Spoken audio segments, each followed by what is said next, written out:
That's it, okay. Want me to get their attention? Sure. Hi, before we get started, we have a special solar event that a high school student and team, Green Team, has been working on, and they want to introduce it, make sure you're aware of it. Hello, my name is Kimberly Chen. I'm a current 8th grader at the Bromfield School, and me and 2 other students are working on the Mass Energize Youth Climate Solutions Challenge. And our project is we're hosting a seminar about solar on April 11th at the public library from 2 to 4 p.m. And we'll have solar coaches, solar vendors, and a couple other people who have solar who are going to talk about their experience. We really hope that if you have the opportunity that you can come, because we're really passionate about this. Thank you. Okay, thank you. Many of you were here last time. We want to make sure that we were told that on the recording, right, that a lot of people, their voice wasn't really heard very well. If you have a question or a comment, you have to get the mic. Ellen Sachs-Fleischer is here from the Energy Committee and the Climate Committee. And her main job tonight is to make sure that you have the mic and are speaking into the mic so that everybody can hear it. Okay? Turn it off now, right? Turn it off?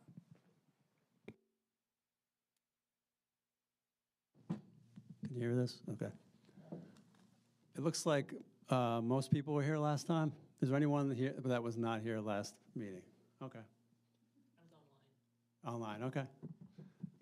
What we did was we went through the presentation and then immediately got into getting feedback from everybody.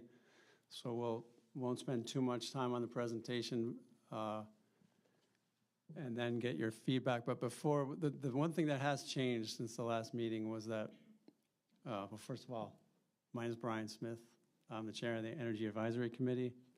And we have Byron Woodman here from Select Energy, and they're the developer on this gravel pit project. The presentation we'll go through, and then right after that, we'll go over the bylaw, which was approved last night, the last 2 nights, between the Select Board and the Planning Board. So we'll go through that and get everybody's comments on those provisions that were agreed on. One thing that I also mentioned last time was we're very happy to have participation, so hopefully everybody gives a comment. The biggest problem with these public sessions is when nobody shows up. So even though there may be positive and negative comments, we're happy to have them. And we took a lot of the comments that were made the last time, and we've been researching them. We haven't been able to answer all of them. We're going to continue to get answers to them. A lot of it was based on whether there's a design for the system. So the comment last time was, how come we're having these meetings without the actual system being designed? It's a work in progress. So as you can imagine, we had an idea. They're deciding between the sizes of the system. Now we have new restrictions based on the bylaw that was agreed to. So we're going to take all that information and continue the design effort, but the design is not finalized. So the advantage is that you can influence the design with your comments, and that's what we're hoping to get out of tonight, as well as all the other considerations that you have and feedback, and we'll do our best to either answer the question or, of course, we can't comply with everybody's opinions or everybody's requests, but we're going to do our best to address them either now, prior to town meeting, or during the development effort if it is approved at town meeting. One thing I forgot to say was that if you do have a comment, make sure you state your name and address.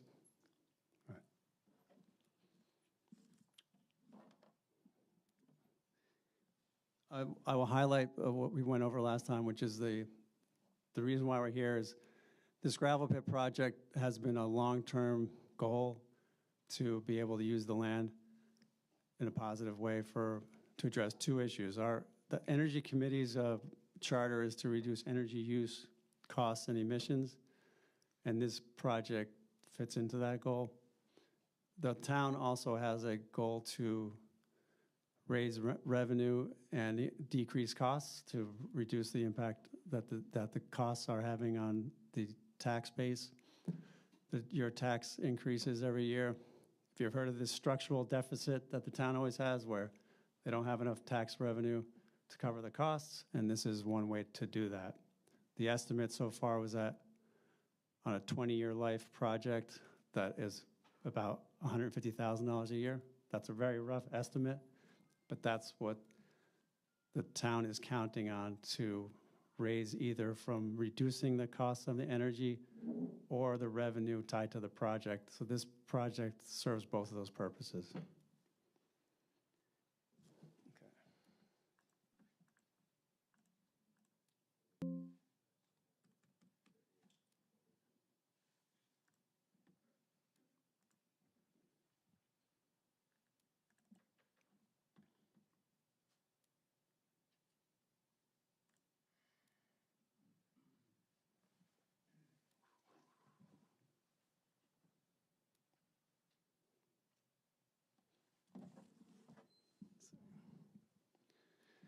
This is a list of the commitments that the town voted for in this area of decarbonization and climate goals.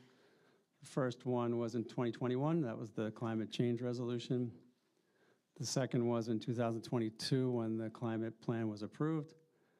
And the third one, most recently, was in 2025, which was the decarbonization plan, which had a goal of electrifying the town's and high energy users, mostly buildings, so that overall the impact is that the electrical use will go up in the town.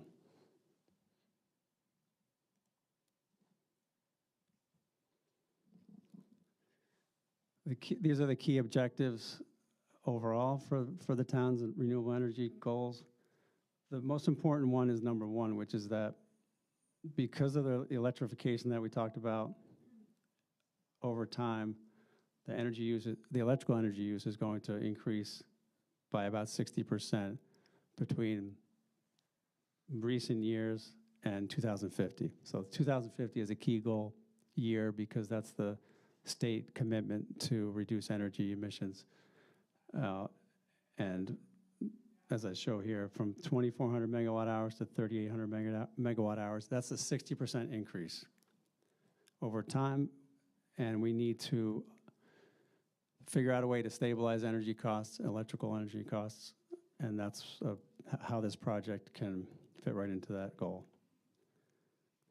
The other items on here are increasing the renewable energy supply in the town's electric use. So the grid energy use, the supply of renewable energy that feeds the grid, the electric grid from the utility, goes up every year, but it doesn't go up fast enough. So that's one issue we're trying to address. Stabilizing the electric use is the third one, and that's the credits from this project will help reduce that energy cost on our electric bills. The way this project works is the electrical use that's generated by a PPA is then used to offset the electric bill directly. This is not a project that's tied to a building that's on site for a building. It is in a separate system that net metered into the grid, and then those credits would be used to reduce the electric bill. There are some smaller revenue streams from it. There's a lease payment, and there's a payment in lieu of taxes, and possibly some other off-taker payments that would add revenue to the town.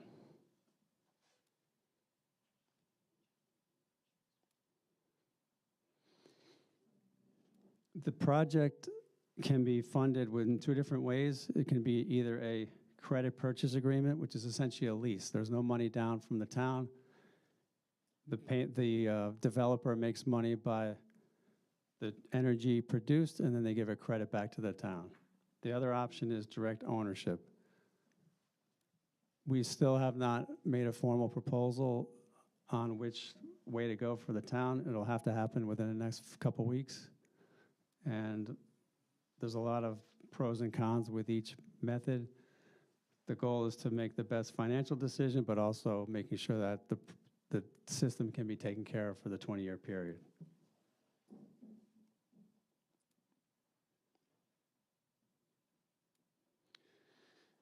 For the gravel pit project, there are two size systems that are being considered. One is a 3 megawatt system, and the other one is a 1.5 megawatt system. There's a lot of complex financials around it that we're trying to evaluate, as well as most of the feedback from this meeting about what size system, where it would go on the site, including the recent bylaw changes to figure out what size system is going to make sense here. Any comments on that? No. If the town were to buy it direct, they would have to hire a separate O&M company to take care of it. That's pretty clear. If it's a credit purchase agreement, the developer takes care of that same O&M operations and maintenance services.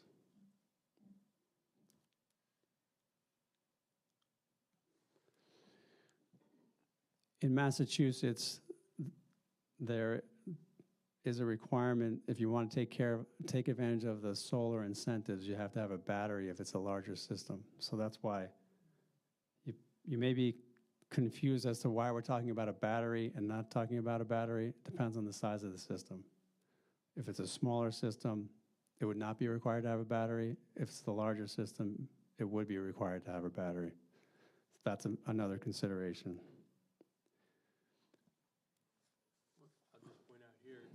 In this image, in this image here, the solar system would be, this is the property line in the red. The intersection, inner lines there was where the location of the proposed solar project would be. Where's Stowe Road in that picture? I think there's a better picture. You see a very little piece of it up there in the upper left-hand corner. And it just goes straight across up there. So there's a road. See the blue line there? Yeah. The blue line connects down the gravel road to Stowe Road. Better picture, I believe, right? Oh, yeah.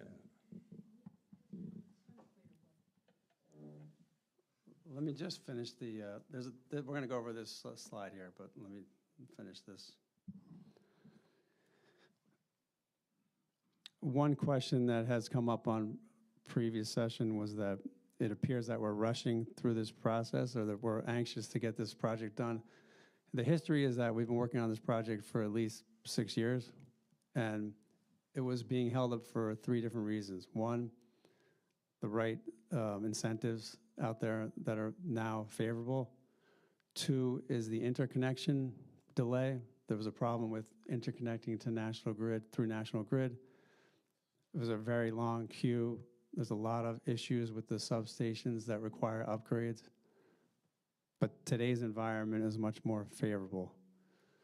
And the third one was that we were having trouble getting a developer to even work with us because of that environment. So it's kind of tied together with the interconnection. So all those 3 things are favorable. Of course, the incentives are what's driving us to get this in place before the deadline of July 4th. As the official, that's for the federal tax credit. The solar credits in Massachusetts, this new program just came out within the last 3 months, I guess. I think that's true. Solar 3.0. That has been much more favorable than recent years. So that's the background. The entities involved here, Select Energy, that's the developer that we've been working with. They would build the system. It doesn't matter whether it's a PPA or a direct purchase. And then Power Options is an entity in the state that we've been working with. We've worked with both Select Energy and Power Options on previous projects. There's a solar system in this building on the roof, and then there's also the elementary school system.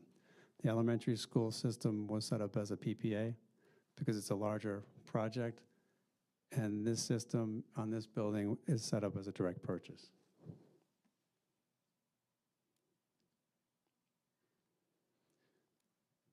This is a summary of the different options that I've already brought up.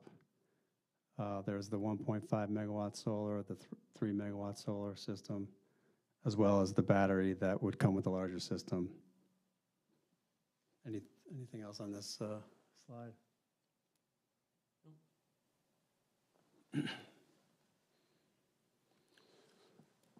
This shows the two sizes of the systems. One is a 3 megawatt system that would take 7 acres out of the total 14 acre plot. It's 14 acres total, right? Yep. And then the smaller system is half the size, and it takes up half the acreage, 3.5 acres. So you want to talk a little bit more about this? No, I mean, I think that. I think the biggest question, one of the biggest questions around the design just comes back to the bylaws and the setbacks that are required in the bylaws. And then that becomes one of the knowns, and then we design to that. And I think that's a big piece that came up in the last meeting that we had here. You know, in hearing thoughts and concerns from the abutters, we're trying to certainly make sure that that's you know, built into the design in terms of the setbacks. So that's one big piece, and then the other piece would be any wetland concerns to connect the system back to Stowe Road.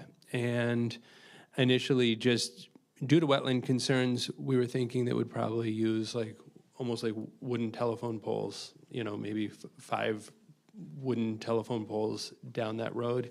If it's possible for us to do conduits, we're certainly looking at that as an option as well too. One other option that came, you know, one of the other factors that came up had to do with sound and decibels from the outside of the perimeter of the system, the array, and we're looking at siting all of the, you know, the transformers and equipment. Typically, it's fans, and in the event of a battery, there is refrigeration or air conditioning as part of that. But those fans and that equipment would be centrally located, so further from the property lines.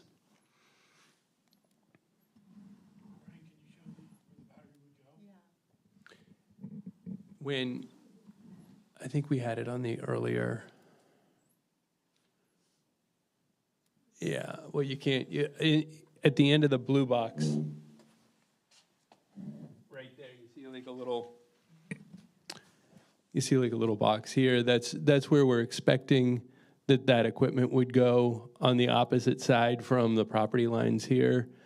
I apologize, could you point it out on the bigger image? Right, ups. Oh, in this image? Yeah, well, in this image, it would be up in this area here. Yeah, but in the first, the one on the far. Oh, there you go. Right up here. And if it was a smaller system?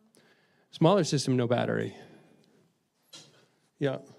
And what we would be expecting is to have it further down here to preserve this land up here, but we could, you know, we would look to the town to optimize it in terms of your preferences as we finalize it.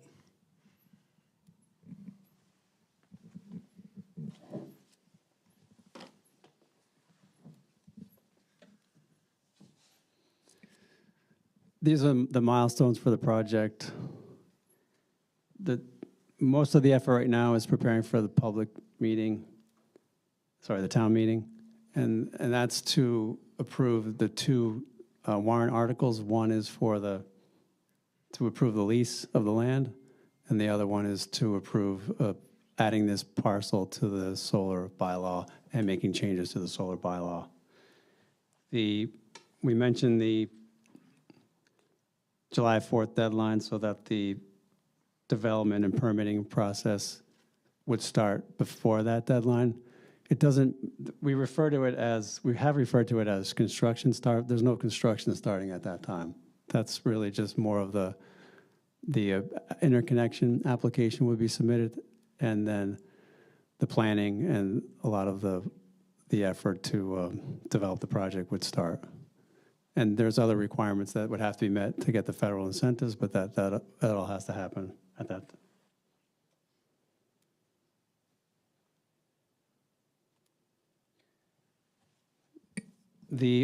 This is a long-term project, and the reason is because it's one issue to build the system, but it's another to get the interconnection approved, and all the conditions that may come up from the utility would have to be satisfied. We expect that there would be some studies that would be required by National Grid, and that would have to be performed, and then whatever the conditions are that come out of that study would also have to be addressed. And in some cases, depending on the conditions, there would be an effort by the developer, and it could also be partially by the town to address those conditions, whether it's upgrades in the local area, the distribution lines in the street, for example.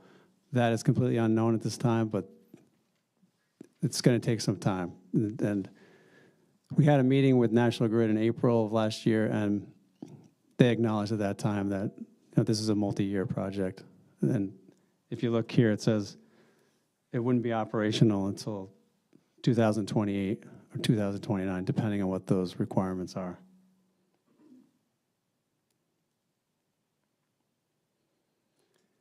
And again, this is about the whole life cycle of this project. This is taken more from industry standard, I would say, that the development and permitting can take up to 18 months. The construction would take up to 9 months. And this project is set up to be have a 20-year life, which means that from the start of operation, 20 years later, it would be decommissioned and then removed by the developer. There were some questions last meeting about that. How is that? Why is that? And I don't know that I have a great answer as to why that is, but it is a requirement that if you have a term, no matter what the term is, 10-year, 15-year, 20-year, at the end of that period, the system gets removed and decommissioned for a PPA, right? Yeah, so the Massachusetts Smart Incentives for Solar have a 20-year term. So that's the logic to the 20 years. For canopies, like the solar canopies, oftentimes will go out 25 years just based on the capital cost on that. We'll take a loan when we build the project, and so spreading that loan over 25 years is favorable for canopies. For rooftop systems, typically we'll look at a 20-year term as well, and that also coincides with the degradation rate of the panels. At the end of the 20 years, the system will still be producing at about 80% of its year one capacity or production, and there'll be an option from the town. The default, as Brian said, the default position in the lease is that we're obligated to remove it. And there's a decommissioning bond put forth for that purpose. The town would have several opportunities throughout the term to buy the system. And they also will have the ability to extend the term at the end based on current production, technology that's out in 20 years, if you wanted to. At the end of 20 years, the panels will have, the degradation will have occurred. However, the racking and the other components will still certainly be there. So if there was a repurposing of the racking structure, we could do that too. So does that mean that if the town buys the system either at the beginning or at the options in 7-year, whatever it is, 5, 7, 10 year, they still have to live the 20-year term because of the solar incentives? You would have whatever's remaining of that 20 years in the incentives, and then certainly just beyond that to the extent that it made sense for the town. So at the end of the 20 years, the incentives will go away, but you could still operate the system? Yes. Okay.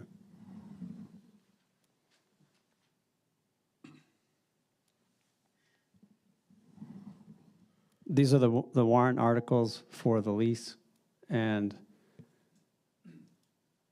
It's essentially stating that that parcel is available for leasing for this purpose. And then the bylaw, we will go out, after this presentation, we'll bring up the bylaw modifications.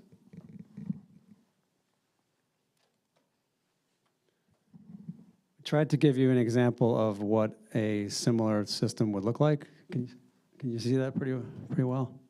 This example, you can explain it. That's it's an example of a project which we built. It's in Connecticut. This project is 1.3 megs with a 250 kW battery. You see it on the pad down there. It's ground-mounted system, racking, be a similar design to what we're looking at here. The shape changes obviously based on the available area. So it's, the outer perimeter shape wouldn't necessarily be the same. It's probably this would be more rectangular, but it's the concept.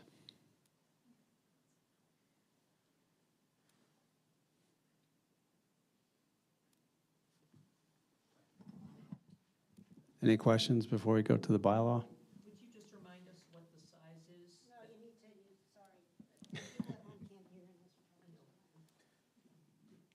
I just asked you to repeat what the size of the two, since we're looking at a 1.3, please give us the comparison. Sure, the smaller system is a 1.5, comparable to this. And then the larger system would be twice the size, 5.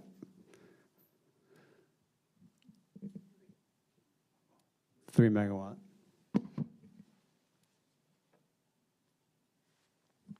Anyone else?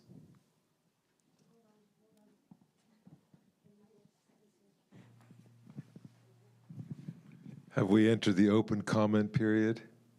This is William Lenderking. I live right across the street from this site, and so I'm in a butter, 145 Stowe Road. And I have a lot of questions. You've answered some of them related to the duration of the project. Is there any consideration for protecting the wetlands that are right next to it, the conservation land? I mean, how much space will there be? Will the road continue, that little dirt road that exists now? There would be no change. Yeah, we're not expecting any change to the dirt road, and we are certainly, as part of the development process, have the due diligence around researching the wetlands and staying clear of the wetlands. And I think that was one of the key assumptions for why we were looking at doing almost like the telephone poles initially, was on the other side of, you have that little dirt road on the other side of that so the east side is I think the wetlands there. So if you go right on the other side, you could put the poles there, is how we had imagined doing it. But just based on feedback, we thought a conduit might be preferable. So that's the type of homework we still have to do. But certainly it would be within the restrictions of the wetlands. Does anybody else want to So Rolando Lore, I'm the abutter, 140 Stowe Road.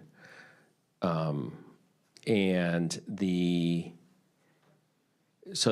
entrance to the gravel pit is 60 feet, right?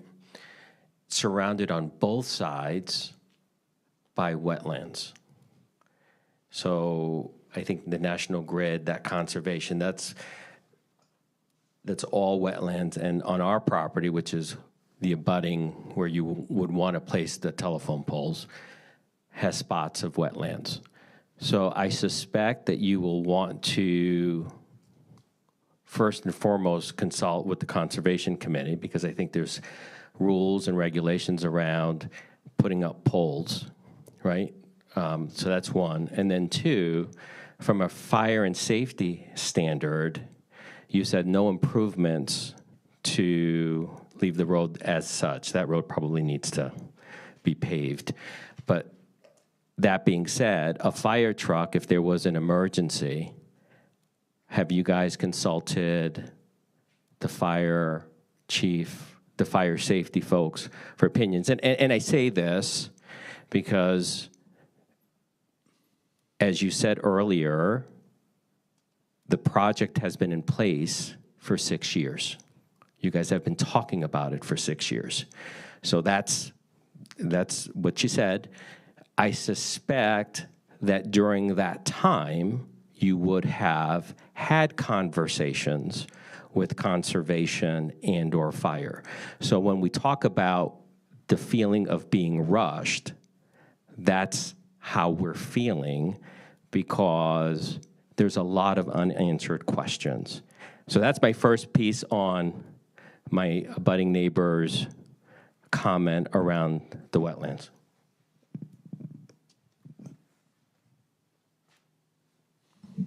Eve, you want to comment? Hi, I'm Eve Wittenberg, member of the Select Board. To address the wetland issue, this would absolutely go through the regular wetland permitting process that is required for any development in proximity to wetlands. So that is required and would absolutely be done. It hasn't been done previously because the process is that a full application has to be submitted to the commission for their consideration. So that's the way it works. That's the way it works for all projects. I can't speak to consultations with fire or public safety, but I can assure everybody that it would go through the same permitting process with the Conservation Commission as any development, and therefore would be bound by the same restrictions. So just just from a clarity standpoint, you're going through, so no doubt I get that you're going to go to the Conservation Committee. I get that you're going to consult with the fire department. That's all good, because that's what you need to do. However, we're here. You have 3 warrant articles for the town to vote. Earlier comment was, we haven't decided if we're going to lease or own, okay? The warrant article explicitly says lease. So it just seems, you're very choppy. You're very choppy.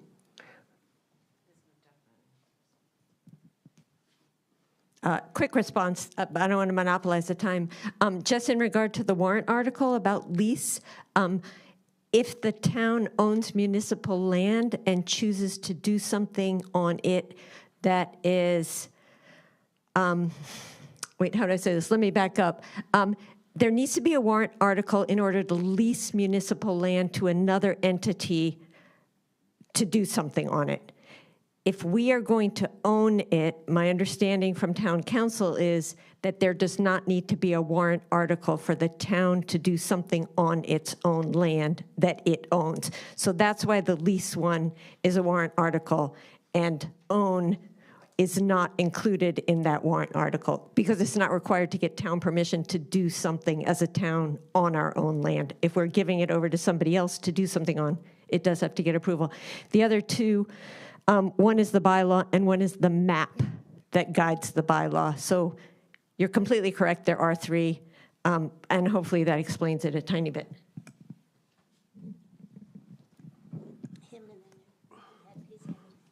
How long has the town owned this lot, this property? Do we know? I mean, if it's just, and the second part of that is, what is the topography? I'm hearing wetlands, which means it's not, high up, it's low. Yes, I believe at the last session, Pete Jackson, did you have, how long the town has owned it, or?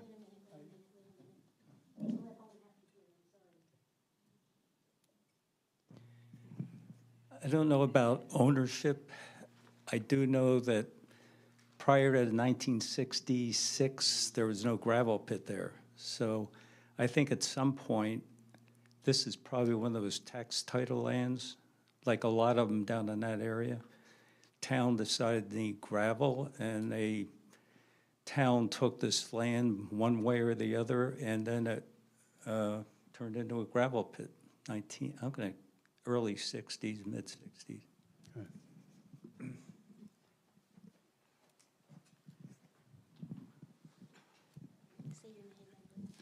Ruth Andersland, 27 Jacob Gates, and I'm in a butter, and it's right by my property. So I'm curious if you could put up the sheet that shows the rubric that you use to evaluate all the various municipal-owned sites that you compared, where the residents live, where there might be noise, where it might be environmental concerns, where's your rubric comparing all the different sites to rate the various ones and why one would choose one over another, seeing that this is a heavily treed area at this time? I have photos. It's my view. I know it's treed, 60-foot trees. I have photos here. I can, in fact. This is my view. Everything beyond the stone wall, it's the same thing, everything beyond the stone wall is the area you call the gravel pit. You can see it doesn't look gravelly at all. It's 60-foot trees, deciduous and conifers. You can hold on to those maybe. And so I just would like you to pick up the rubric where you're comparing all the various sites so we can understand how you rated it and came to the conclusion that this was the best site versus some other sites that you may not need to have to clear cut, and they might not have a residence next to the highway. You may not have a noise issue, things like that. Right. So if you could put that up for us to see it. Yeah, I don't have that, but I do. In 6 years. Right, we've been talking about this gravel pit specifically, and we also have been talking about the town-owned buildings, which has been the main focus about putting them on, well, if you look at the bylaw, there's the transfer station is on the bylaw, and there's another parcel, another area in town. That came up when a consultant had worked with the town in 2010. That's how those original parcels got put onto that, in the bylaw that's in there. The discussion about the gravel pit was mainly because it's the largest town-owned land that would support a system, a larger system. The issue we discussed last session, and we definitely can go over that again, but that would be a priority for the town. It's on the bylaw for that reason, but it's not able to be touched because of the DEP regulations, which require that. Since the town closed the landfill in the early 80s, I believe, they did not close it in accordance. It was prior to the current regulations. And recently, the DEP came back to the town and said that they're going to have to close it in accordance with the regulations. And now it's been tied up with studies that have been happening to figure out what exactly they're going to require the town to do. I don't know, Eve, if you know more about that. Yeah, so the landfill wasn't capped properly when it was closed, and the requirements have changed. So we are now being required to cap it in the proper manner, which I could not describe to you what that is because I don't know the technical details. DEP has not yet issued their final determination of how long we're going to have to do that. So we can't do anything there until we do the proper capping. We are absolutely considering a solar installation there once that's all done. It gets kind of complicated because the transfer station is on top of the current landfill, so that's going to have to no longer be there when we recap it. So there's a number of things that have to happen, which is why that hasn't been done to date. But it's absolutely something that will be considered on the horizon because it's perfect for that use, and you can't use it for anything else, the capped landfill. So to be coming. Sorry. So you're from Select, and I understood you're in Concord. You introduced at the last meeting. So in Concord, they have a detailed rubric that goes through and rates the various sites. So if you've had 6 years to process this, I don't understand why you don't have something to present to the public. It doesn't look like any homework's been done at all. And so in Concord, you must be very familiar with their program and how they do it. I don't understand why it wouldn't be applied here. So I just in terms of language, I'm imagining that when you say a rubric, you mean like a listing of all potential sites, and then the plus and potential minuses sites. for each of those sites. Right, and it addresses the conservation, it addresses the environmental, it addresses residents and abutters, it addresses the noise, it addresses maybe there's a school location, it addresses wetlands, it goes through all the things, and then it rates them compared to all those items that might be of concerns to the public. So we have, and over the years, we've listed on a spreadsheet the projects which would enable new solar development in Harvard. And I can speak to that a little bit. Just, I don't want to go down a rabbit hole here, but just some of the logic around that has to do with the system type. So obviously rooftop systems, if we could do rooftop systems, that's easiest. It doesn't use the land. And we go in right behind the meter. And an example of that is this building here, or the elementary school. And so when you look at rooftop systems, you look at available area. You also have to look at the roof ages, and then the plan to replace either the actual structure, if new schools are going to be built or renovated, or the age of the roof, so that when you put the system there, you don't have to re-roof over that 20 or 25-year term. So that's the logic around the roofs. In terms of the canopies, you really need to have a system size to get the right scale of economy. So we've looked at different canopies around town.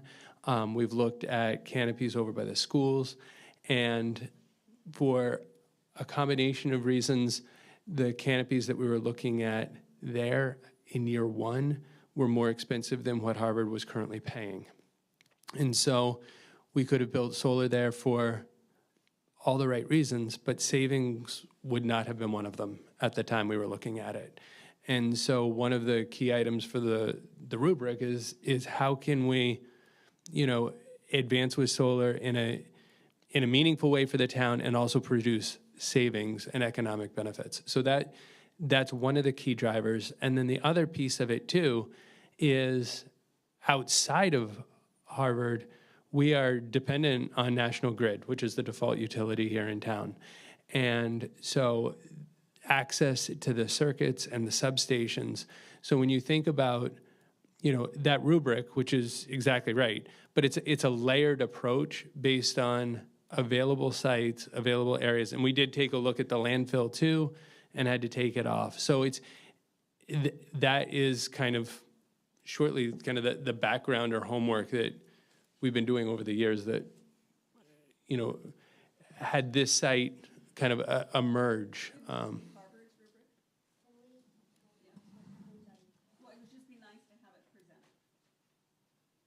We can put that together. All right. It's a.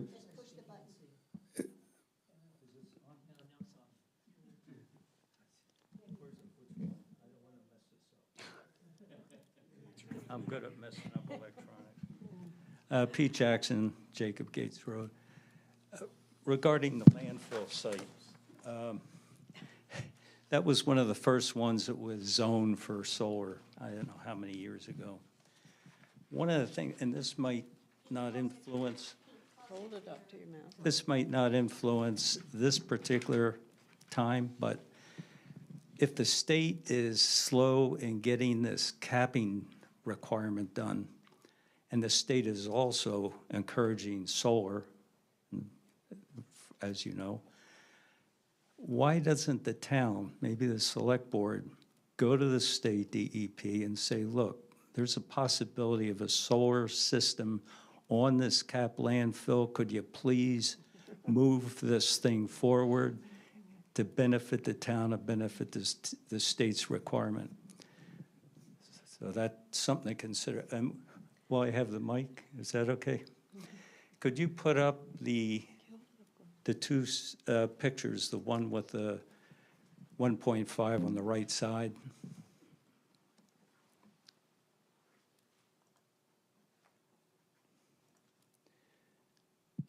one. Okay, what struck me, and again, this can be worked out later, if you walked out there, you would see what you see on this slide, that right where that 1.5 array is, it's all trees.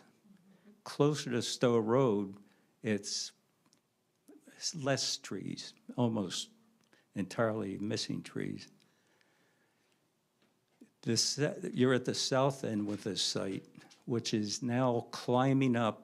It's rising in elevation, and the trees that would shade that site are on private property. So you can't cut them down. So I think it's a poor site, and if you walked out there, if you see this site, it's very obvious. And I'd like to know how many Energy Advisory Committee walked out there. Since the snow's been gone. North, south, east, west, the whole thing, and also the select board. How many of them walked this site? Just a question, because Sure, yeah. if I was the select board or energy advisor, I'd look at that, say that's not the place. Even for a presentation like this, don't show something like that where you're going to have to clear cut those trees. That's untouched area. The area up by Stowe Road is touched for many years. You want to talk to the walk? Yeah. I mean, I think there's a couple things. I have walked the site. Just speaking for myself, I think the idea here is conceptual to show approximate acreage and area. I think we would definitely be looking to optimize the space based on not only the shading, but the topography, and setbacks from the wetlands and all the rest of that. So I hear you. And I think depending on how it looks, it could be a strip down the middle of it, depending on the setback. So that's, I guess, that's my comments from it. I don't know if, just speaking for the town. Well, we also have, there are two people that are not here today. One of them was Adam Meyer on the Finance Committee, and he walked the site after the last session and gave us a report out. So your points are well taken. That's something we need to evaluate. And that's why I wanted to bring up the bylaw once everyone.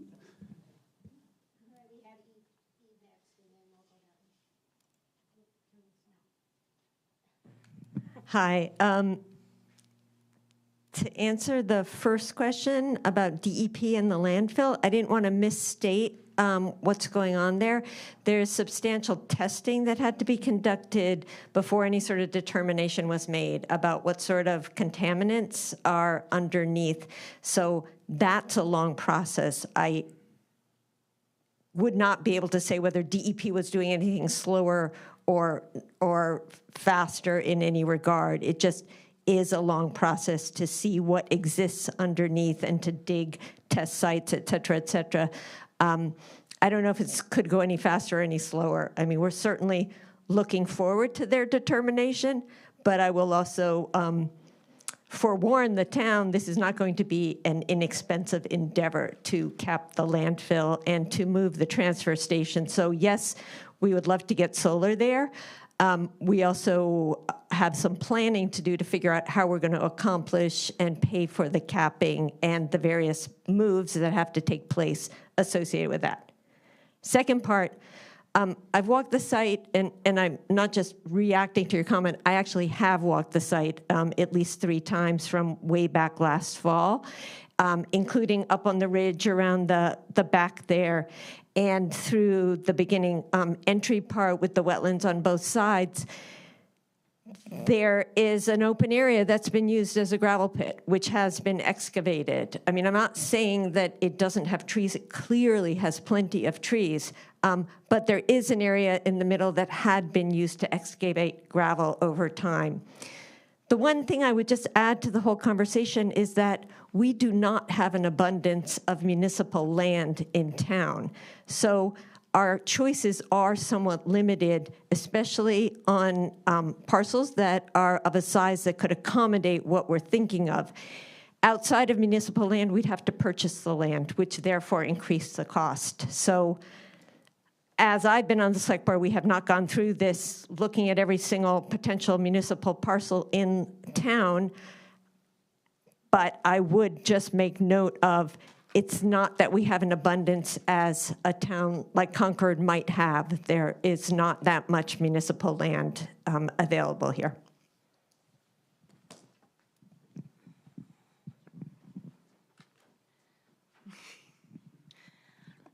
He's my husband. I'm Misty. I live at 17 Jacob Gates Road. I have a question about the bylaws specifically. The new bylaws that were voted on last night and approved and to be voted on, shared with the town at the May meeting for a vote, describes a little bit about like the perimeters and stuff. If there was someone in the neighborhood that had maybe a 10-acre parcel and maybe they wanted to clear, 2 acres of their 10-acre parcel, could they put a solar array in their neighborhood? Like, would this bylaw allow anybody in the neighborhood? Because I know this is municipal land, but it's in a neighborhood and we're all AR, agricultural residential properties. Eve, you can help me out, but my understanding is that if it's not specified in a bylaw, for the larger systems, I think there's a cutoff to the size of the system. You've seen people with ground-mounted systems, residential, very small, but my understanding, if you have a larger system, if it's not specified in a bylaw, it means it's not allowed unless there's some kind of a special variance, I guess. And so the reason why these parcels are being included in the bylaw, it came about so that the state would encourage there to be these types of systems being installed in the state, and the only way to specify that as being allowed by right is to have it in the bylaw. And I believe that would also apply for residential if it's not on there. Is that right? If a private property, it could be. So, for example, the solar farm in town was actually specified here, and it wasn't municipal land. But that's not residential. It's commercial, yeah. I don't have the answer to this question. I apologize. That would be something I could get from the planning board. I will say that this bylaw specifies very specific parcels, which are then included. Remember, we were talking about the 3 Warren articles. One of the other ones actually has the map just for the 2 new ones, but this is specific to particular parcels in town. I believe that it is not per town council, but that's beyond my knowledge base. But that issue did come up in a conversation, and so it was run by town council as to whether it was or wasn't. But again, that's beyond anything that I understand. I just know that was spoken about.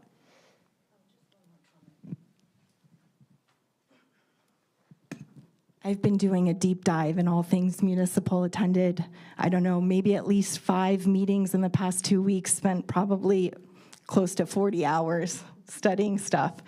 And so what I found really interesting was a little bit about our committees that we have in town. And one of them is, the Open Space Committee. And I think I just want to share with people that the Open Space Committee is a committee that has a matrix, has a rubrics of grading land around town in order to buy parcels of land to add to our stock. So but their purview seems to be on land that's coming up, not current land that the town owns. So it's interesting. It would be lovely if these open space committees who have an opinion and have a grading system could work together to consider all parcels. Same with, there's a land stewardship committee and a tree warden. Have they been talked to about the trees that will be cut down?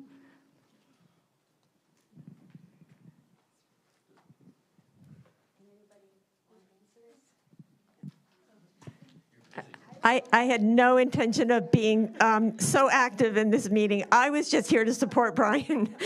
You must be Misty, because I've seen you at all these meetings, so I'm really glad that you're coming to them. With regard to open space, the mission of the Open Space Committee is to protect land in town. So yes, it usually involves either a purchase or a conservation or other sort of restriction, but its intent is not to find land for other purposes such as this. Now, that's not to say that that would not be a great idea, but it would be an expansion of what they're doing. And I think as we, as a town, have other needs that involve land, not to get into this area, but such as recreational fields, or siting of the new fire department, of the need for a new site for the fire department, we are looking to the Open Space Committee to potentially be helpful, because they have exactly what you said. They have the use of the GIS system and some of the criteria that are included in that, which is somewhat limited. So as we talked about today in the meeting, there are only certain variables that are in that database. But I don't want to monopolize this. I just wanted to say that it's a great use of that. It is something hopefully on the horizon. Jesse first, then you, Pete. Actually, a very simple thing, first of all. You kept saying we're going to get to the bylaw, and I just wanted a quick summary, since it's hard to read all that print, of what changed in that. Obviously, we're talking about protection in terms of, wetlands and plantings and this kind of, but in terms of setback, I can't make that out from here, sorry. Sure. But because I'm afraid I won't get the mic back. All right, well, can we? I know. I just wanted to say that if I would like, I am very much in favor of solar, so start there. I understand a butter's concerns, I believe. I very much understand the desire for privacy and your view shed and things like that. But consider what could happen with a 13-acre parcel in terms of houses. And I encourage you to think that this might not actually be a better option than having a whole bunch of residences on that parcel. And for example, it could easily be developed into housing. And solar is quiet. There are no lights. There's very little traffic. There's a lot of things. It doesn't have any pollutants in terms of things being poured out of people's houses and garages and all that on the ground in terms of the groundwater. So I know it's an immediate reaction to say, gosh, I don't want this in my neighborhood. But think of the alternatives. I actually think solar is a very good neighbor. I was just involved in putting solar on a roof at a church, so I'm fairly familiar with some of the other things, not freestanding, et cetera, but there's a lot of things that are really very mild about solar as a development, and a lot of benefits. So, but I would like to hear about what the setback changes were. Who are you? I'm sorry. I'm Jessie Panic on West Bear Hill Road.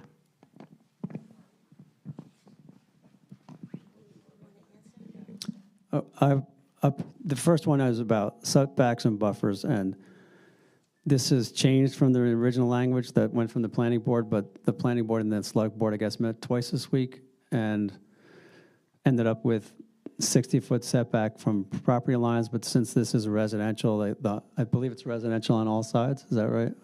That would be 120 feet from those residential property lines. And the change the last night was that they are allowing a reduction to 75 feet for the residential setback if the conditions are demonstrated about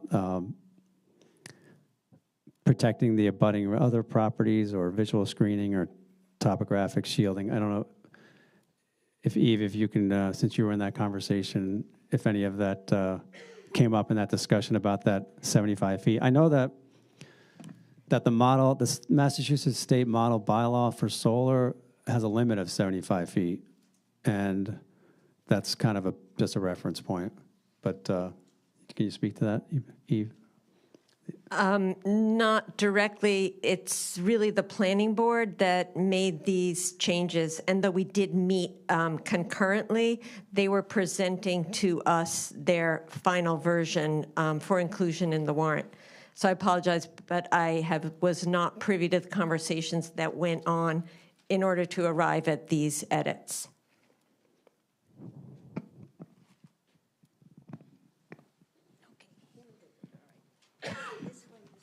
Mario Cardenas, Oak Hill Road. I appreciate the work you guys have done. I'm totally in line with all the aims. I have solar myself on my roof. You can't dance around the fact that solar is an industrial presence in a residential area. The former owner of the general store wanted to build a solar array where the current one on Air Road is across his house. Not that he was living there then, on property that he owned. And there was, I'm for those aims, but you can't dance around the fact that it's an industrial presence in residential neighborhoods. That's the challenge that we have here. My second is a question: are these slides available online? And I should have known that beforehand. They will be, yes. Okay, thanks. Pete, and then you, and then over there. Pete Jackson again. On the bylaws, I was watching it last night, and I got a little bit frustrated because there's some changes made that weren't discussed, and I'm looking at a version of the bylaw or the warrant articles from the select board meeting. I thought it was the last one where you discuss warrants. And at the bottom of this that was shown last night, I couldn't really see any more than what they showed there. They took out something that was in the original one. The original one under, I don't know of the number, but it's in this, just below that. It says use of herbicides and pesticides shall not be permitted as an acceptable regular maintenance practice. That was taken out. Number 14. Below this, it says somewhere in the, There's an answer to that. All right, Eve. There you go. We know what the answer is. Yeah, so as much as I would love personally to prohibit pesticides, the state says that we cannot restrict pesticides the way it's said here, in a manner that's inconsistent with their labeling. In other words, people in the state of Massachusetts are allowed to use pesticides so long as they abide by the labels that are on the pesticides. And we have had our wrists slapped on the Conservation Commission in trying to make that more stringent. We're not allowed to. So that's why it was taken out, and this wording was put back in. This is as far as we can go in the state. Jesse, back me up. All right. Are we continuing with this? Yep. you did answer whether herbicides was taken out or left in the bylaw, because the original one showed both herbicides and pesticides. Reason I'm concerned is this is one of the most productive aquifers in the town. And the reports in 1980s and 70s, the town was looking for sites in that area. They did 16 well test sites in and around the gravel pit, looking for a backup supply for the town well system, the center of this town system. They found the production rate, and they used a USGS mapping that showed 100 to 300 gallons per minute capacity. Horrendous, very high capacity. Town pump at that time was only 30 gallons per minute. So they were looking for something, and they found it. They didn't proceed with that because it was too costly to get the pipeline into the center water district. 80s, they looked closer to the town and didn't find anything close to that. The problem I see in this is this aquifer, this gravel pit, you can imagine gravel percolates so quickly. Transmissivity rate that they found in this testing was about as high as you can get. There's no vegetation above it right now.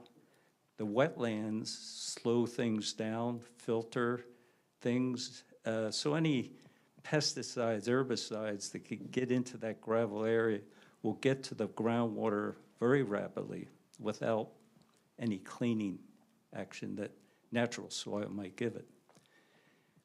There's nothing in the bylaw that says protection of groundwater.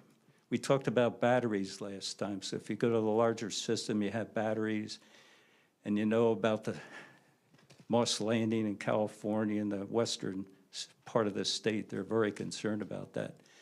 There's a fire danger. You said last time that it's a very low risk. I understand it, but there is a risk.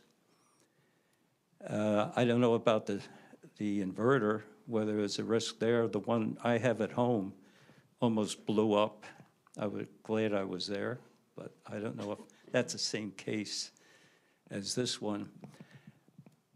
But again, I'm concerned about the groundwater and the recovery rate of the groundwater and all the wells that surround this property. What happens is that gets into the groundwater very quickly, and then it gets into the deeper fractured rock aquifer, and who knows where it goes. My background in engineering, last case was early in 80s. I went to Princeton for a week, and we talked about how do you track plumes in fractured rock aquifers. No one had an answer. You just put a bunch of wells down, try to figure out where it's going. And this is petroleum mostly, you know, underground tanks at gas stations. That was the big thing back then. And here we have one of the most productive aquifers in town. Things are going to happen on top. I talk about fertilizer, herbicides, pesticides, and maybe the state would have a different opinion if they knew that this aquifer is as important as it is, because the own state report that I'm reading shows that it is. So I don't know if the allowance of pesticides, for example, could be allowed in this when, in fact, you're sitting on top of such a valuable aquifer. Jesse Panic again. My understanding, and Eve will probably correct me here if I'm wrong, but that the state uses the word pesticide to include herbicides. Yes, okay. So the reason that it just says pesticide here is because that covers herbicides, which means that the state says you cannot regulate anything beyond what is the permitted use. However, I would suggest that that's the bylaw. It's a legal thing, but that perhaps the town, as the owner of the land, could say to the leasee that you may not use, but it does not belong in the bylaw. So I think that might be a way that we could protect the aquifer. But again, it's the place that that has to go. So I would suggest that that would be something very appropriate that the town would like to see in the protection of the land, a way that the town would voluntarily put that restriction on the leasee, if that's the right term. I want to get back to the battery thing. I think the bylaw should say no batteries allowed on this site.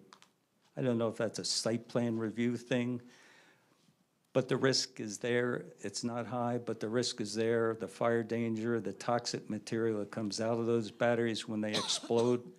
And again, I asked the last time whether the fire department's been in touch with this.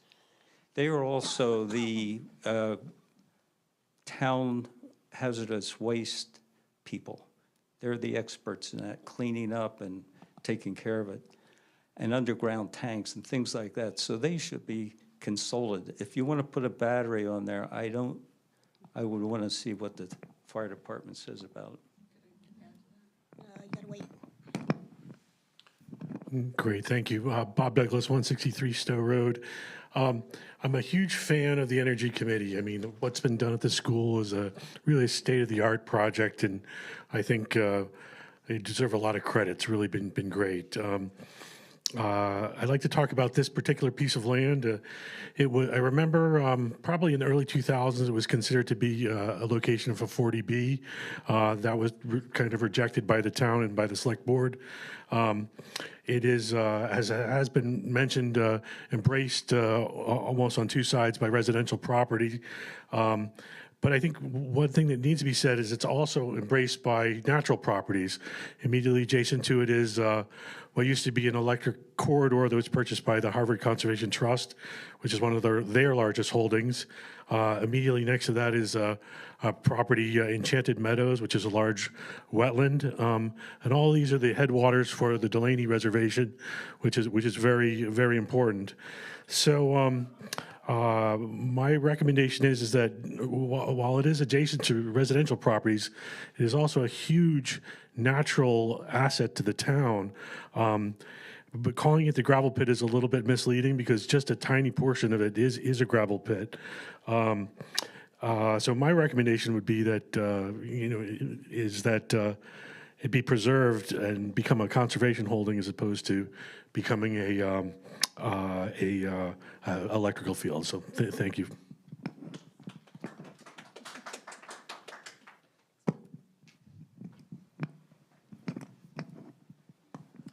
So I just wanted to go back to the battery item.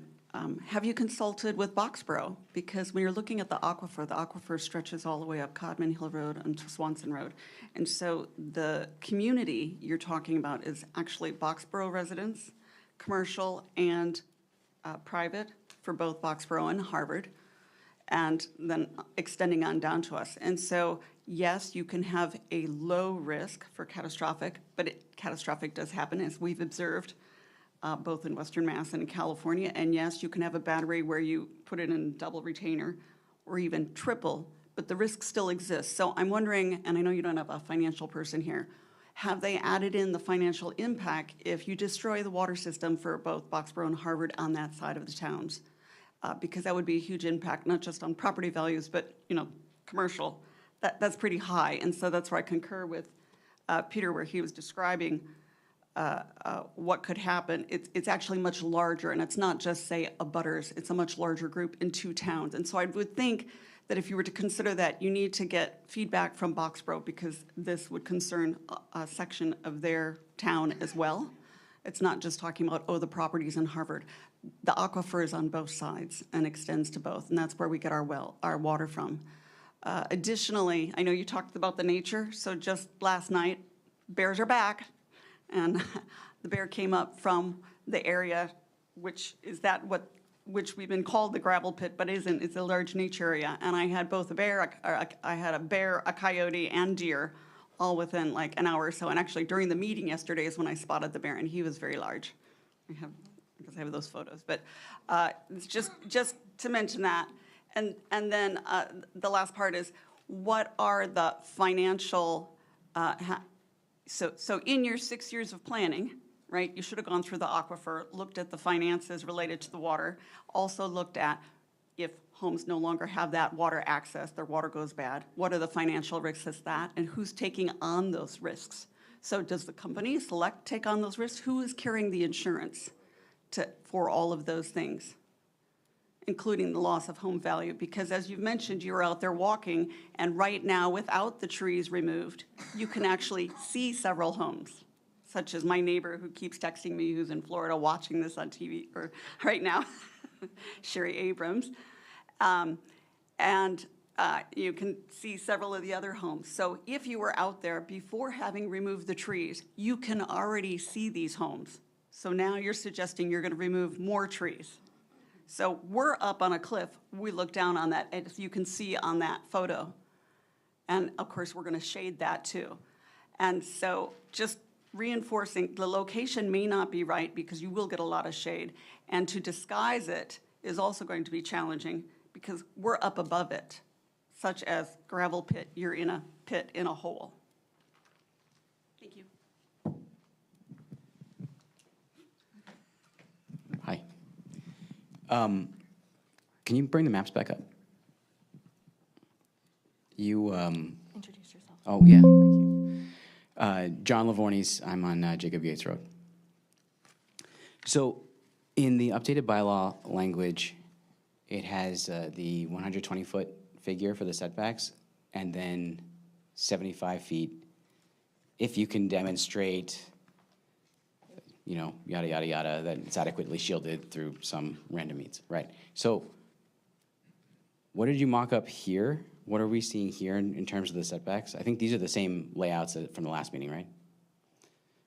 So how many feet are these setbacks in these images for reference?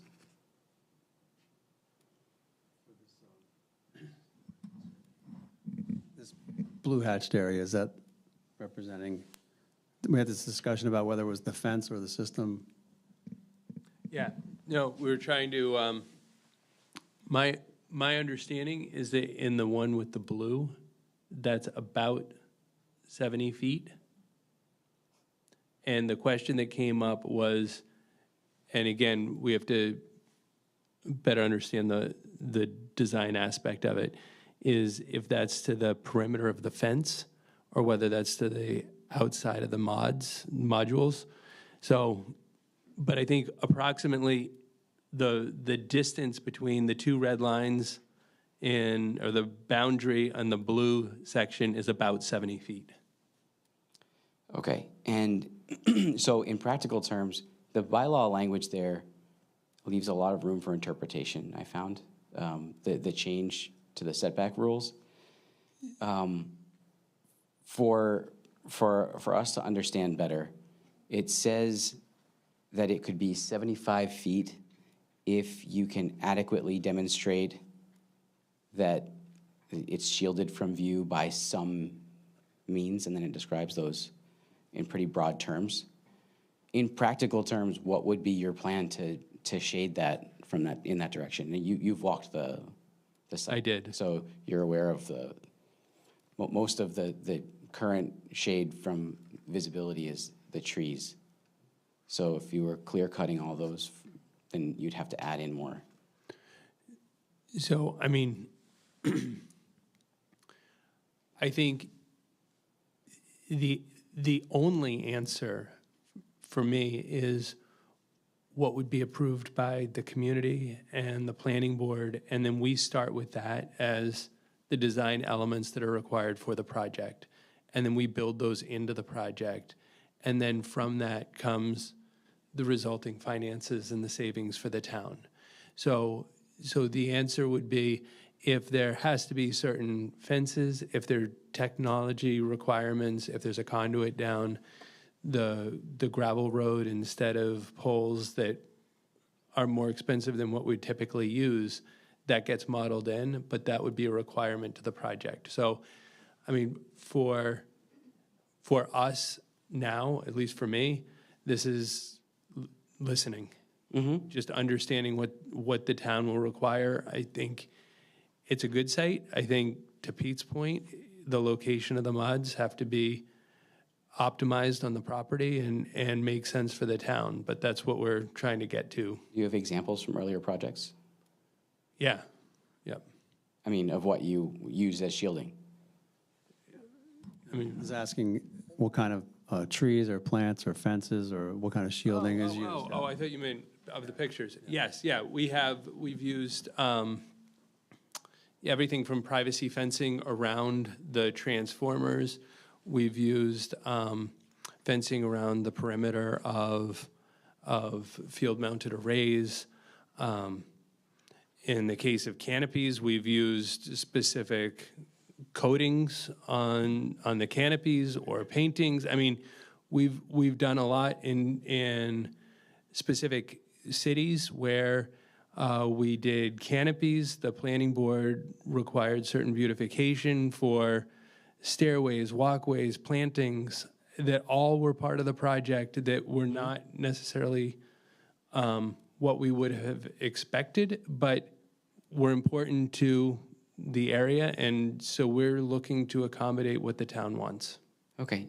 Related to the setback question, if that on the left is the size of a 3 megawatt system and you had to do 120-foot setbacks, because you were unable to demonstrate that you could adequately. Then it would not be a 3 megawatt system. Got it.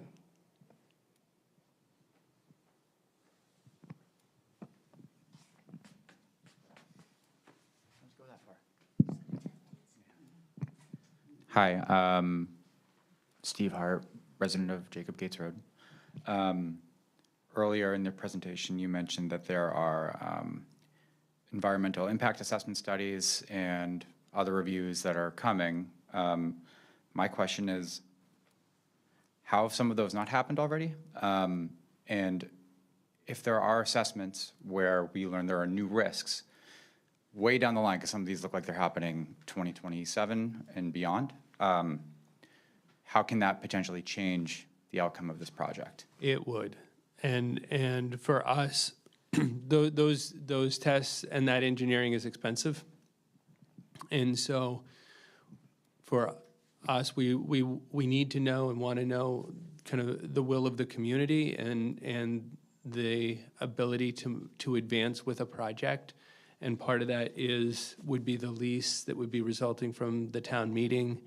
Part of it is the feasibility and the bylaws. Part of it has to do with the utility review and making sure that we can put energy in the line on that spot. All those things having been done, then we're able to invest more in the project, which has to do with the geotech, the soils testing, and some of the other design-related work. And we take that risk. We try to do it in a smart way and time appropriate, but we would take that risk. And if for some reason the project did not advance for any of those reasons, that's on us. Can you hear me? Yeah, it's William.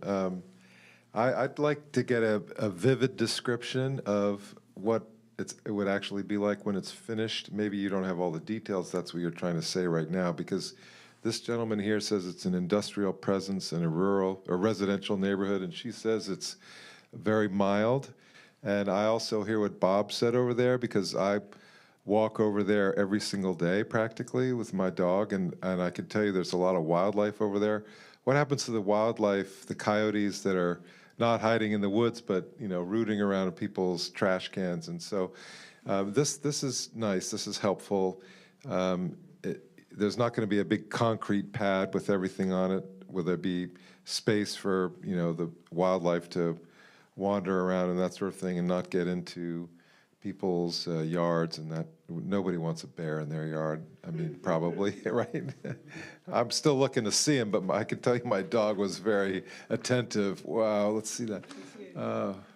Wow, okay, that's why he's been very curious lately.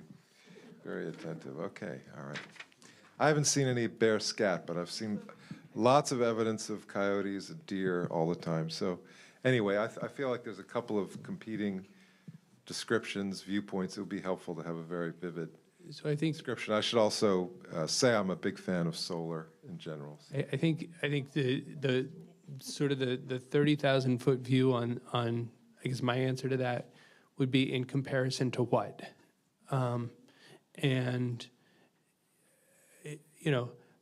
large industrial, there are really no moving pieces to it. It sits there. It's probably 8 to 10 feet at the highest point. It gathers energy and sends it to the grid. So when I think of large industrial, I think of heavy moving equipment. I think of large noises and emissions going into the air. I don't think of solar panels in that way. I haven't been in the houses. I haven't looked out the windows, but from the topography, my expectation is that it's lower than the houses. So again, everything's relative, right? But the idea of the horizon line, and I would expect that this would be below the windows, below the horizon line. So if you're looking down there and you're used to looking into an area that doesn't have solar, and then you see it, you see it. If you're looking towards the horizon line, maybe you observe it less. So everything's relative, and I don't think it would be appropriate for me to speak to it more than that, I guess, but. Can you answer the question about, there is a fence around the system. I don't know if that was a question about wildlife. We would expect a fence, yeah. So my question, actually, Jesse Panic again. When I first heard about this project, I was immediately concerned, as Bob mentioned, because I know that this is part of an extensive area of conservation land, and I very much wanted to preserve the value of that for wildlife in particular, recognizing that, you know, if it's a heavily treed area, then you're trading off, you're taking away carbon protection, et cetera. But for the wildlife, one of my concerns was the fencing. And so sort of two parts I wanted to ask, what is the fencing for? I presume it's to keep people out. And so if that's the case, then I would suggest that perhaps you could use fencing like what's around the orchards, because I can tell you that a great deal of wildlife goes through those fences. Deer do not, and bears don't unless the fence gets pulled down a little bit, because I have had those in my yard, even though I have the deer fence. But everything else, from bobcats, foxes, fishers, you name it, they just walk through that fence as if it's not there. The holes are sufficiently large versus a chain link fence or something like that, which very little gets through. So I think that one accommodation, again, that I would encourage you to think about is having a fence with large enough holes, like those fences around the orchards. For one, they're also not very visible, so that they're the black metal, very large grids, so they're not very visible for people, and also the fact that the wildlife can largely just go right through it and enjoy that habitat, because it will continue to be habitat. And as you talked about putting pollinator mixes and things like that, it actually can be a very positive habitat for many small animals. And so, again, looking at it as a balance of things, that's a way of encouraging wildlife and protecting the value. Yes, you'd be excluding the deer, but we've had too many. Some people know, I think.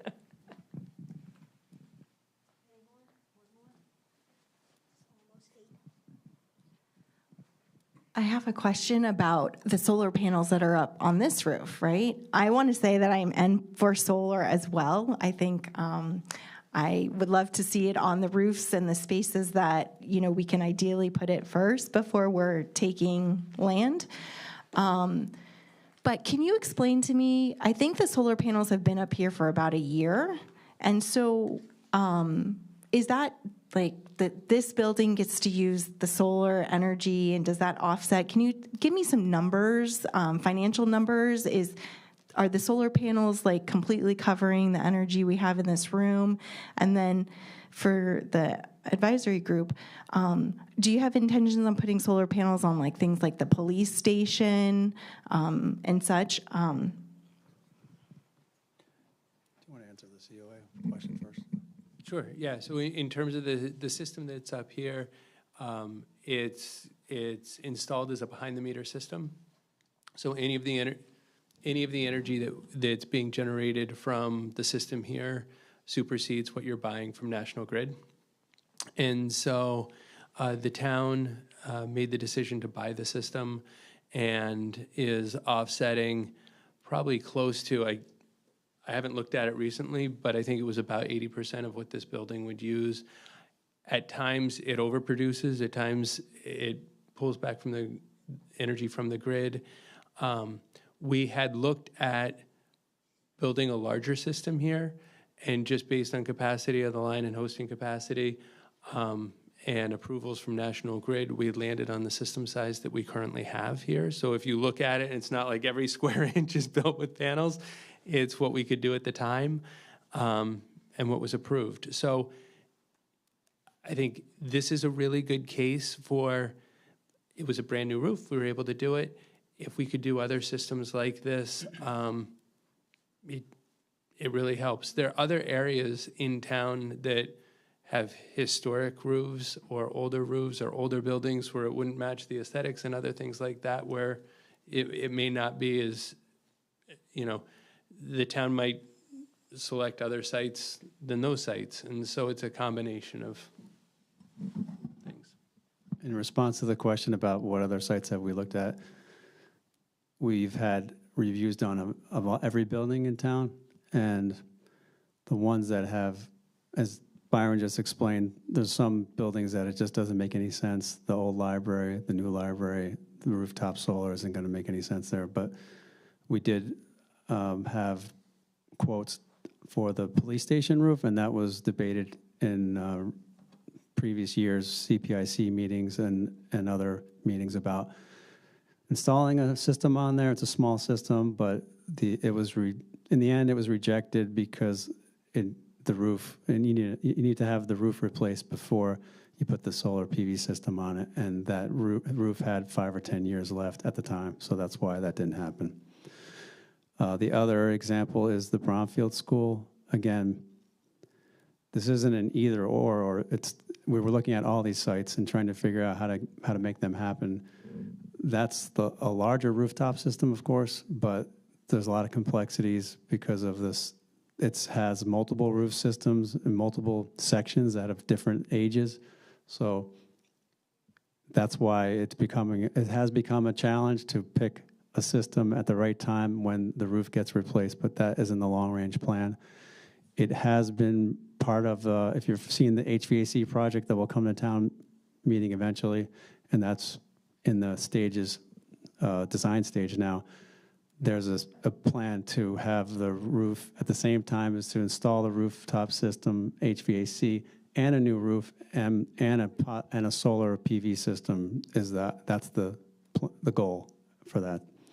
There's also structural issues in certain portions of the Bromfield roof.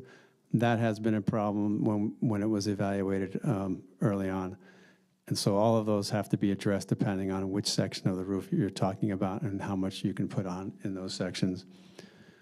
That has been the main focus. I don't think there's any other, but we've talked about the fire department, the fire station and the DPW, but both of those have plans to be replaced at some point. So that's why, and there really isn't a large roof there on either location, but I believe in one of the designs there is solar included in those replacement buildings.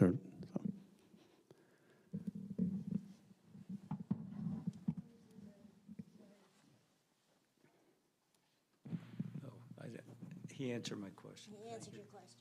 All right, so this one, gentleman in the back, and then you.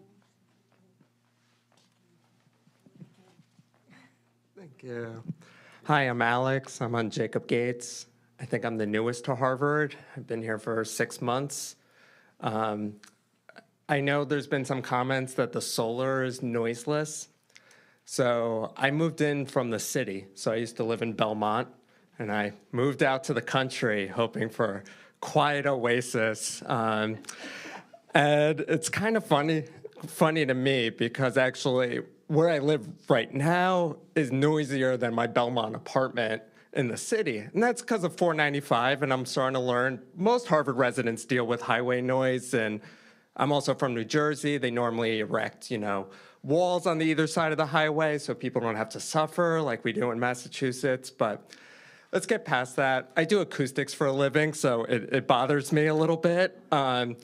And those trees definitely are contributing to the noise diffusion. Obviously, I would not love this project in my backyard.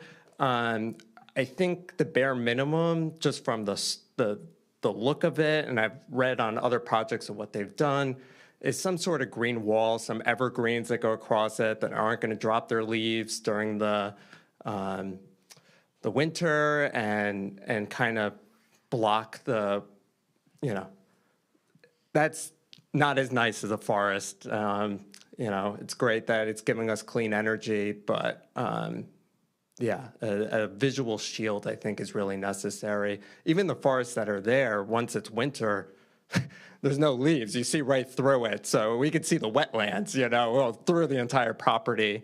So I think for Harvard and the aesthetics of it and protecting Jacob Gates Road, I think that should be part of the consideration when planning the project, and I think something you guys could do if you did do it.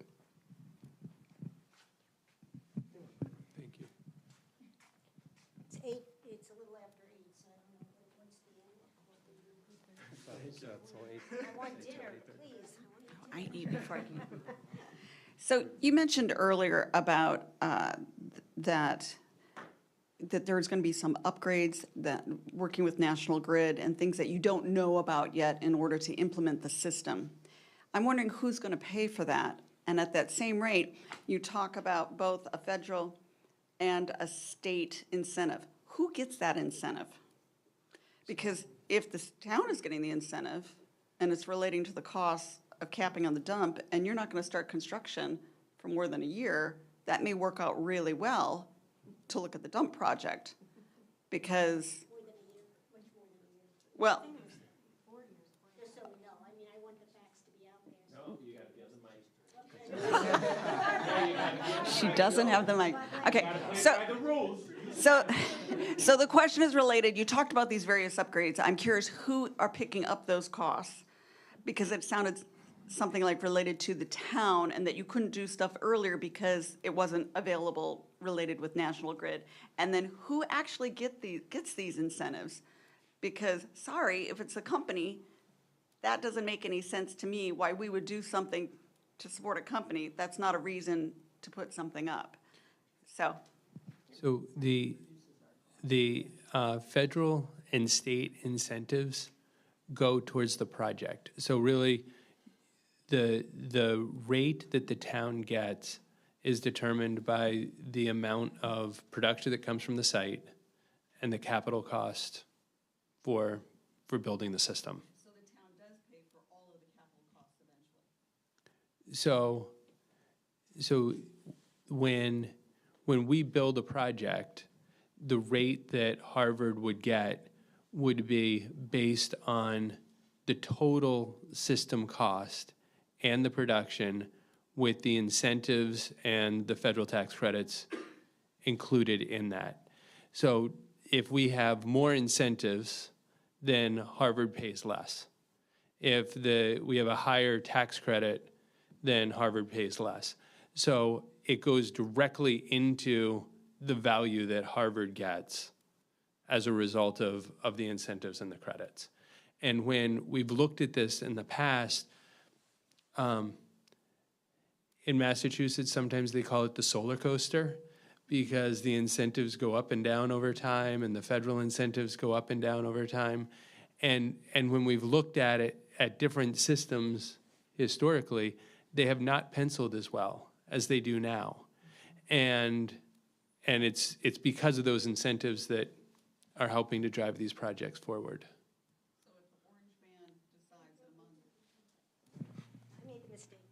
That's right. So if the Orange Man decides in a month, like he attacked the wind across the country, that this type of energy is no longer of interest, then the whole project would fall apart because the incentive would go away. That's part of the urgency. That's part of the urgency for us moving forward. But there's no guarantees, so, right. If the incentives go away, then, and when we do what's called a credit agreement, so in this case, Harvard would be the off-taker from the project, there's a price that we're committing to. And if we're not able to achieve that, then Harvard doesn't have to advance. And we're taking that risk. So to your point, if we're investing in the project and then something happens at the federal level and the credits go away, that's a risk that we're taking, not Harvard. So if those incentives didn't exist, would this still be a viable project from Select's viewpoint or for any? It would be from Select's viewpoint, but it may not be for Harvard's viewpoint, because as soon as the incentives go away, then the price gets high enough that Harvard may say yes or no to the project. And so it's... So who's paying all the upgrades that we don't know exactly about? They would be embedded in the project cost. So it's like if we find out from National Grid that it's going to take $2 million to connect at that line versus $50,000, it's going to have a material impact to the price. And if it's $2 million, we come back to Harvard and say, here's your price, and Harvard can say no. So that would mean if it were $2 million, then that $150,000 per year that you were thinking would evaporate fairly quickly. Would go down. Yeah. So that's that, and part of it, I mean, just, this is a really good conversation because we are part of an investigation journey. And to the earlier question about how much can we invest in a project, it's based on the knowns, such as the setbacks. It's based on, understanding that Harvard has the land available, based on the homework that we've done, based on conversations like this, that enable us to have the confidence to spend more money on further engineering and further utility studies and the rest of it. So Help me to understand why in 6 years, this type of planning with all the various group hasn't occurred, and we don't have items up there to show, oh, this is what this group has done, this is what this group has done, this is what the comparisons between the various different plots that might be available, because it looks like this shouldn't be going to a town vote in May. You've got at least a year's work to be working on to even prepare.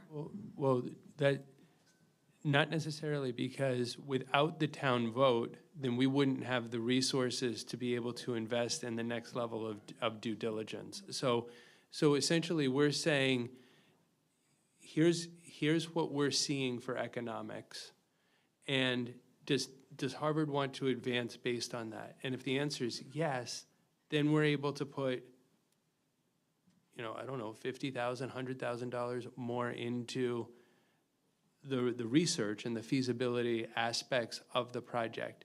If Harvard comes back and town meeting indicates that as a community they don't support this project, then we would not be putting forward the additional expense. So we're timing the expense based on the feedback that we're getting from the community, is I guess the way I would say it. You add about the 6 years. I mean, we were told so many times from National Grid that nothing was Right. possible. So you don't do anything when they say it's never going to happen. This is not 6 years of continuous effort on our part evaluating this particular site. This is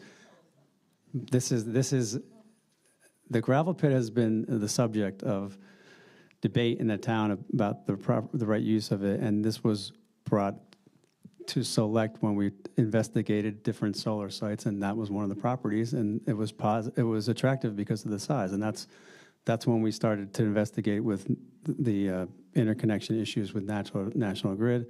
National Grid has a heat map, they call it, where they identify in certain areas how attractive it is or how compatible it is with the grid for projects like this.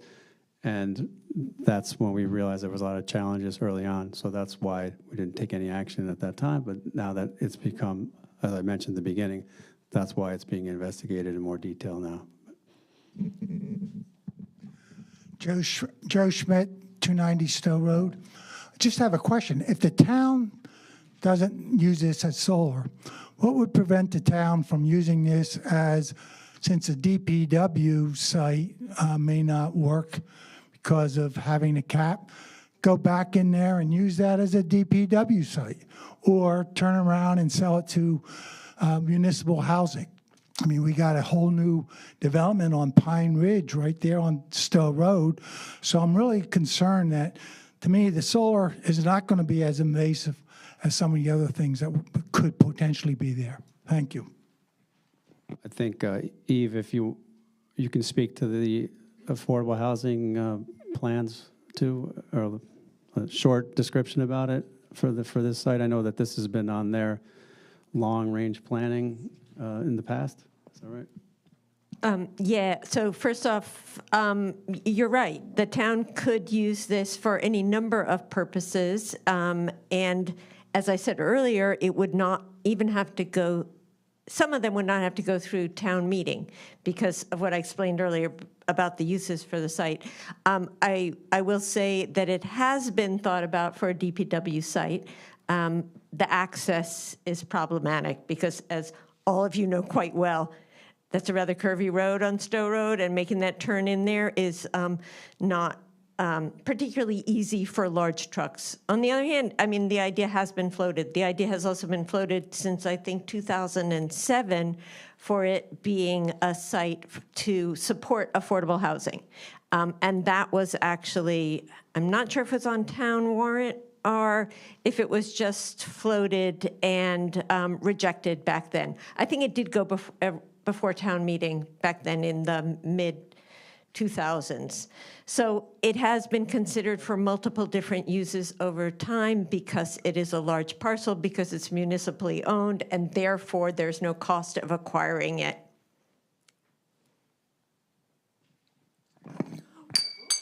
Oh, I think we've overused the mic.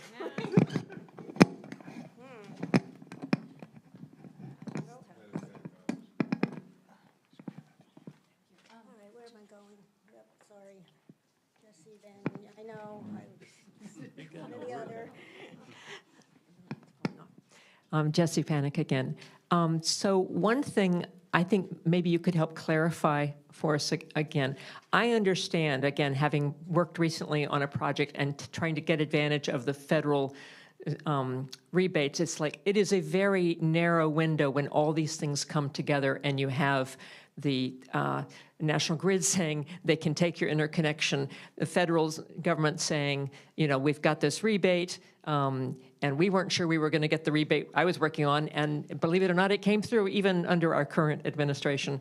But there's all these things that come together very closely, and we need to have a certain amount done in order to take advantage of those credits, and that includes this vote. So the town, let's just say the town votes to approve this process and the lease or whatever. Then you go back and you do a lot more, you know, you do more engineering because now you've got the incentive, you believe that it's worth the investment of your time, that sort of thing. So you do more, and we come back with proposals about layout and, you know, with all the setbacks and things like that. At that point, it still might not go through. It's not like we are saying this will definitely happen. This is a window that we can take advantage of to start this process so we have the option of doing it with a very advantageous financial situation. It's not saying it's going to, but it's approval of a possibility. And I think when we come back and we see the actual design specs and one thing another, at that point the town could say, no, that's not going to work for us. That's all correct, right?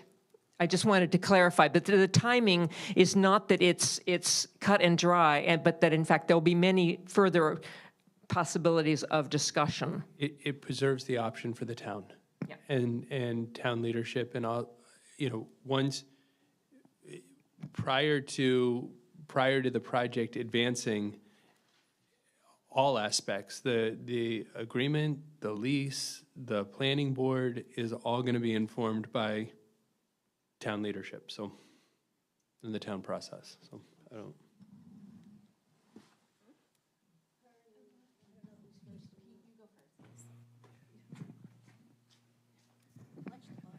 Oh. Yeah, it's sliding around.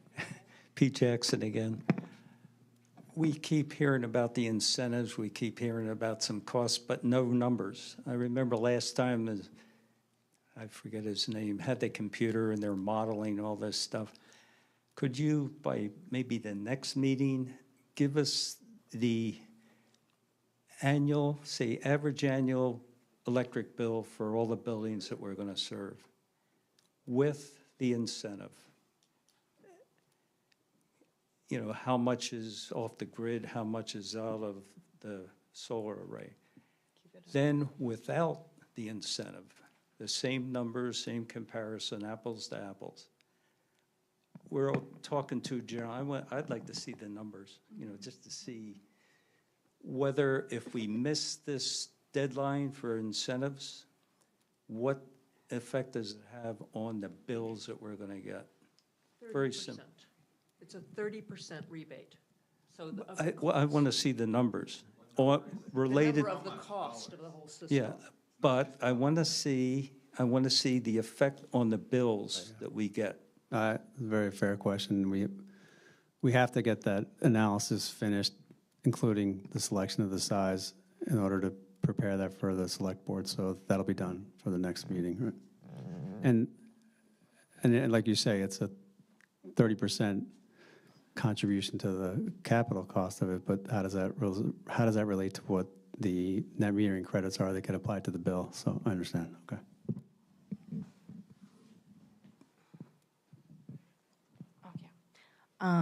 I have just one comment, and then I want to ask Cher, who's watching remotely, her questions. I don't want to rush either, and I think it's smart to think about it thoughtfully. And I think if we look at that bylaw, that potentially opens us up to anybody in any residential neighborhood that has a large plot that wants to clear an acre of their land to be able to put solar panels in their yard. It could be opening that up. And so, we just want to be thoughtful about the process. We're not against solar, just where are we putting it? So I just want to say that. And then let me ask Cher's question, because she's been patiently waiting and texting me. Cher, she lives on Jacob Gates Road. It's a two-part question. One is for Energy Advisory. She's just curious about what are the options at parcel 82.1 with the 31 acres, where it is a larger parcel. So you could probably do a larger system. And then number two, her question is for Select about how many sites in residential neighborhoods. Like, do you have examples you can show us of screening in residential neighborhoods? And if not tonight, maybe next time.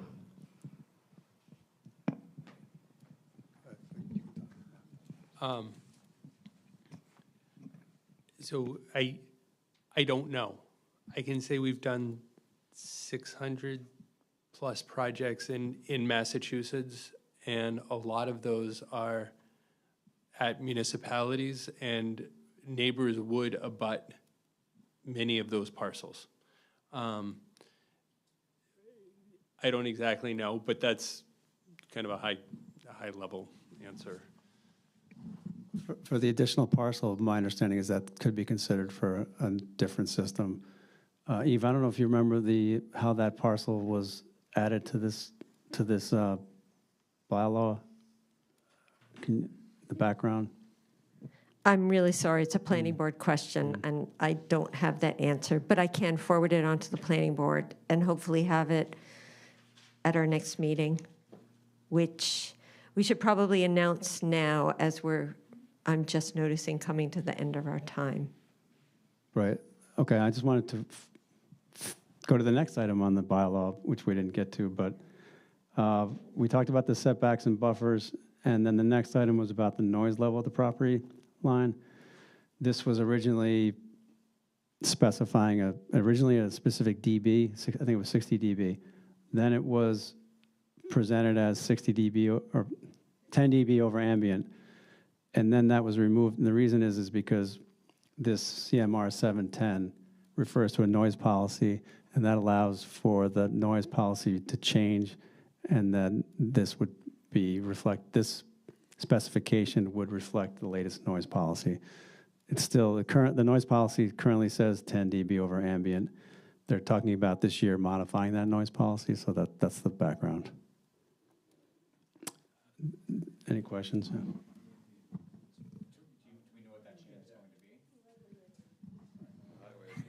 Yeah, do you know what that noise?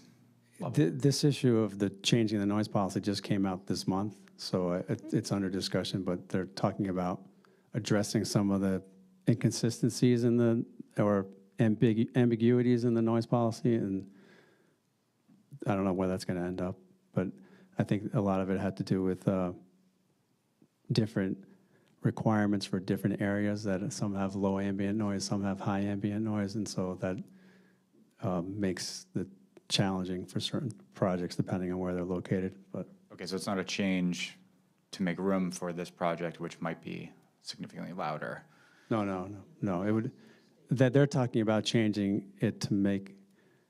I shouldn't say that. It's under discussion right now, and public discussion. It just got started this month. Yeah, at the state level. At the state, well, the CMR is a state level issue. Right. Yes. Sorry. Yeah. Sorry. Do you know in CMR 710 how they establish ambient? There's a detailed specification for how that happens, and they have to take, I think they have to take readings at different locations and average them out, and so there's more detail in there, but.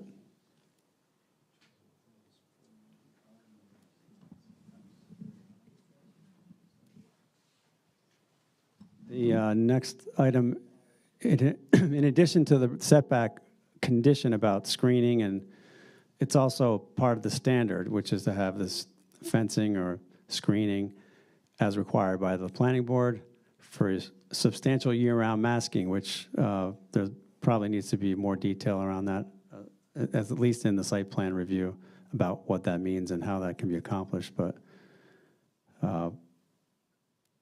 I don't know if there was any further discussion about this on the select board about that one, but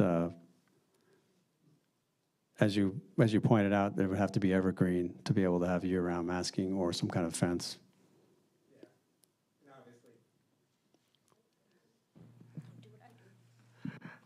And I'm going to restate what I said before. Being out in the country, we'd rather not be looking at a giant fence that's who knows how tall to overcome us being higher than the land, than the solar fields. And I think evergreens would be a much better compromise. I just had a quick question. So the gravel pits now, I don't know, someone mentioned that they walk their dogs down there. That'll be cut off to everyone's access and use with the fencing? And they usually allow like hunting down there. Is that going to be cut off too? Well, I think there will be the area, the footprint that includes the solar panels, and that would be restricted. The area around that, depending on whatever footprint is not consumed by the solar array or not occupied by the solar array, would still be open. And so you'd be able to walk down there. It's just the area where the solar array is, for liability reasons, we just don't like people walking through the array and the equipment, and it's electrically powered, so.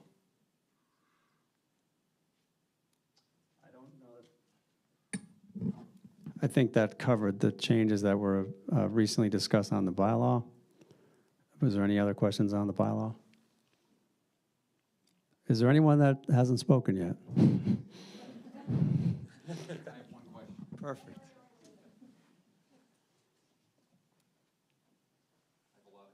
But I'll ask one. Seth Arigalian. I live on Jacob Gates Road. My question is for Select. This project, where does this fall in like your portfolio of projects in terms of size and how many, in ground installations? Like what percentage of ground-mounted installations do you guys do? Well, so just largely in terms of size, it's on the larger size. In terms of for a location, in terms of size for a town, it's probably mid-range because a lot of the towns that we work with are portfolios. So it might be multiple schools or it could be multiple areas within a town. So probably mid-range. In terms of ground-mounted systems, the way that the incentives are moving and the way that land is becoming, the way that towns are seeing land, that's emerging. So more ground-mounted systems now based on what we're seeing. So just super high level, that would be kind of an overview. So like, I think you guys have about 700 or so. Yeah. 800 projects. Yeah. And how many are ground-mounted out of the 800 or so projects? If I'm not correct, please correct me. How many of those are ground-mounted systems where you did land clearing? I am not sure. I am not sure. I can say that a lot of them that we've done are our schools' rooftops, like when you come back to the rubrics, it's the available area, and that's where most towns would start, would be rooftop systems. So I can tell you a lot more roofs and canopies than ground-mounted systems, but I don't have the numbers.